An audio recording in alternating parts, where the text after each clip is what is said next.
I wasn't exactly sure what I wanted to do my speech on, so I did it on a short story for kids. It's called The Dragon Rock by Alina Ashley.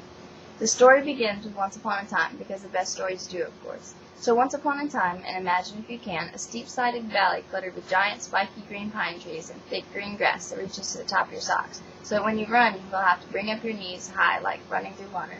Wildflowers spread their sweet, heaty perfume along the gentle breezes, and bees hum musically to themselves as they cheerily collect flower pollen. People are very happy here, and they work hard, keeping their houses spick and span and their children's faces clean. This particular summer had been very hot and dry, making the lean farm dogs sleepy and still. Farmers whistled lazily to themselves and would stand and stare into the distance, trying to remember what it was that they were supposed to be doing.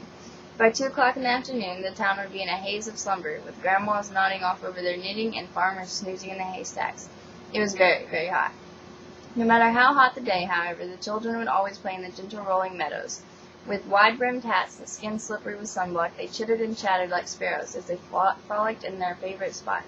Now, the favorite spot is very important to the story, because in this particular spot is a large, long, scaly rock that looks amazingly similar to a sleeping dragon. The children knew it was a dragon, the grown-ups knew it was a dragon, the dogs and cats and birds knew it was a dragon, but nobody was scared because it never, ever moved. The boys and girls would clamber all over it, poking sticks at it and hanging wet gumboots on its ears, but it didn't mind in the least. The menfolk would sometimes chop firewood on its zigzag tail, because it was just the right height, and the ladies' weaving group often spun sheep fleece on its spikes. Often on a cool night, when the stars were twinkling brightly in a velvet sky and the children peacefully asleep, the grown-ups would settle for the evening with a mug of steaming cocoa and a soft cushioned armchair, when the stories about how the dragon got there began. Nobody knew for sure. There were many different versions, depending on which family told the tale. But one thing that everybody agreed on was this. In times of trouble, the dragon will wake and free the village by making a lake.